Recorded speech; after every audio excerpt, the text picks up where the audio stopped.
Good afternoon. This is Sean Golding with Golding & Golding, here to discuss the basics of what you do if you've inherited offshore accounts and assets and what forms you may have to file. So, when the IRS refers to the term offshore, oftentimes you'll think tax havens, illegal banking, things of that nature. It's not the case. The IRS uses terms like foreign, offshore, international interchangeably.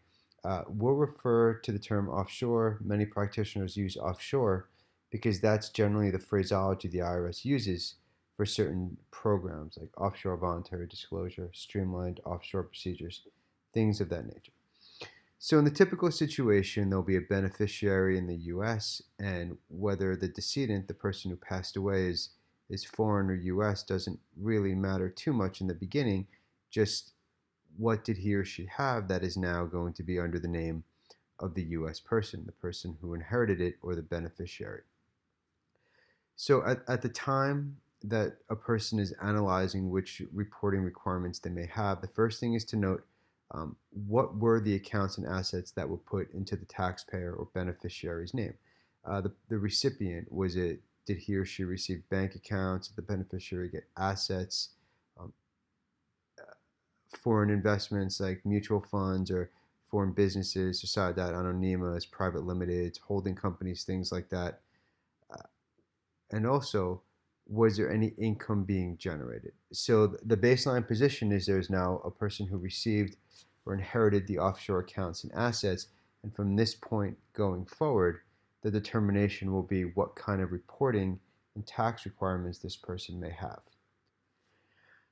So let's go through some of the basics. The basic reporting involves something called the FBAR, Foreign Bank Account Reporting, aka Foreign Bank and Financial Account Reporting, FinCEN Form 114. It generally has the lowest threshold.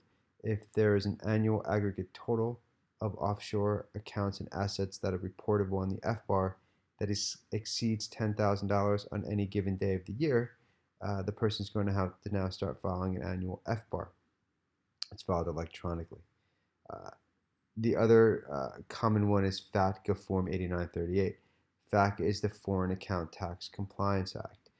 There is extensive requirement for foreign financial institutions, but when it comes to U.S. persons, individuals in the U.S., it typically involves filing Form 8938. It's filed alongside a U.S. tax return. It's due when the tax return is due to be filed.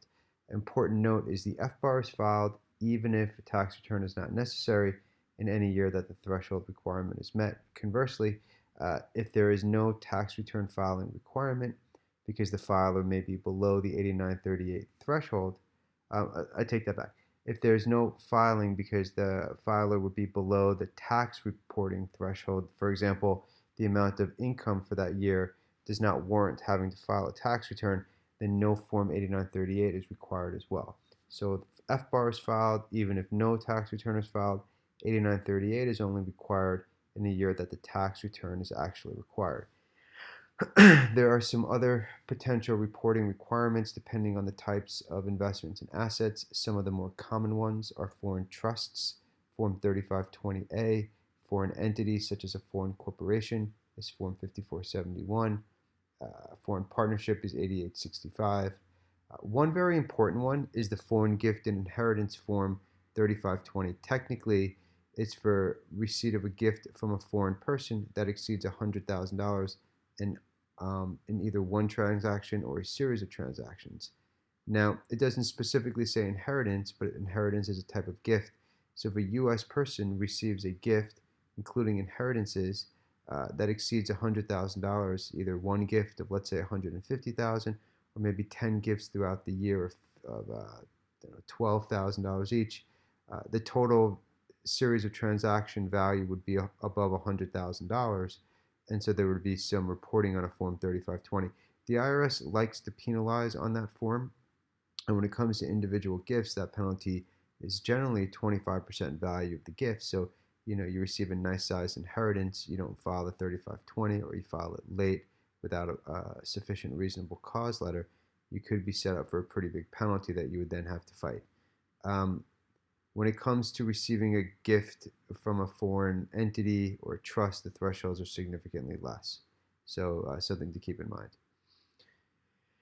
When the individual inherits offshore accounts, they may also have income associated with those accounts. So a typical example, client comes in, they inherited $2 million worth of accounts, but they also have $40,000 worth of income. Even though there may not be any inheritance or estate tax on the receipt of the asset from the foreign person, assuming it's not U.S. situs, the income that starts being generated after the beneficiary takes over ownership of that asset is reportable. So let's say it's $40,000 a year. Well, now that the person who inherited the offshore accounts or assets that's generating that income has to report the income as well. If there's foreign taxes being paid in the overseas or abroad, which is very common in many countries, there may be tax withheld or deducted at source, or just foreign taxes paid with foreign income, then you can generally take a foreign tax credit in the U.S. depending on the total income you have. The different categories or buckets of income will determine whether you get the full and the tax rate overseas. In case there's a high tax kick-out issue, will determine how much credit you can take. So if you inherited these accounts and assets a few years ago, but you only learned of the requirements for reporting now, the IRS has developed various amnesty programs collectively referred to as offshore voluntary disclosure. There's the traditional voluntary disclosure program, which is also referred to as new OVDP. There was something called OVDP, Offshore Voluntary Disclosure Program, that was an offshoot of the traditional voluntary disclosure program that was closed at the end of 2018, but the traditional program was expanded to include offshore-related issues. So, if you are unable to certify under penalty of perjury that you are non-willful, the voluntary disclosure would probably be the way to go. You've also got the streamlined domestic offshore procedures, streamlined foreign offshore procedures. They each have different nuances, but they do require non-willfulness for either one, and that permeates through the other programs as well, such as delinquency procedures, delinquent international information return submission procedures, delinquent FBAR submission procedures, and of course reasonable cause. We have lots of free information on our main website, goldinglawyers.com. We also have a sister website, irsstreamlineprocedures.com, to help you navigate the maze of the Streamline program. Again, my name is Sean Golding with Golding & Golding. Thank you very much for your time. Enjoy the rest of your day.